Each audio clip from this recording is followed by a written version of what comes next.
அவள் நான் ஆர்வம் இதே மனவரையில் இதே முகூர்த்தத்தில் நான் கல்யாணம் பண்ணி வைக்கிறேன். ஆர்வத்தை கல்யாணம் பண்ணிக்கிறேன்னு சொல்லுவா. நான் அவனை கல்யாணம் பண்ணிக்கிறேன். ஐரவி ஆர்வத்தை கல்யாணம் பண்ணிக்க சம்மதிச்சிட்டாமா. ஆறுமுக பைரவேக்கா கல்யாணம் முடிஞ்சது. சிவா டாக்டர் கார் எடுத்து ஹாஸ்பிட்டலுக்கு கிளம்புனா. கடத்திட்டு போய் அவ கழுத்துல தாலி கட்டினதா சிந்து பொய் சொல்றா. அது பொய்ன்னு உனக்கு தெரியும். குழந்தையும் தெய்வமும் ஒண்ணுன்னு நினைக்கிறேன். சாமியா நினைச்சுக்கேன். சிந்து சொல்றது பொய்ன்னு நீ சொல்லு. நான் அவளை காதலிக்கல, அவதான் என்ன காதலிச்சா. அவளே அவளுக்கு தாலி கட்டி நான் தாலி கட்டினதா பொய் சொல்றான்னு எல்லாரும் முன்னாடியும் சொல்லன்னு சிவா டாக்டர் என்கிட்ட சொன்னார். இதுக்கு மேல நிரூபிக்க உன்னை விட்ட வேற யாரும் இல்ல. எது உண்மையோ அதை மட்டும் இங்க எல்லாரும் முன்னாடி சொல்ல. சொல்லுங்கக்கா உங்க முடிவை.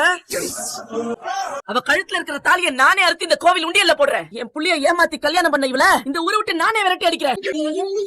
என்ன பொண்ணு என்னமா அதெல்லாம் சொல்லான்னு சொல்றது என்னால சுத்தமா நம்பவே முடியலையாமா. இந்த ஸ்னேகா தான் இவனை பொய் சொல்ல சொல்லி கூட்டிட்டு வந்திருக்கா.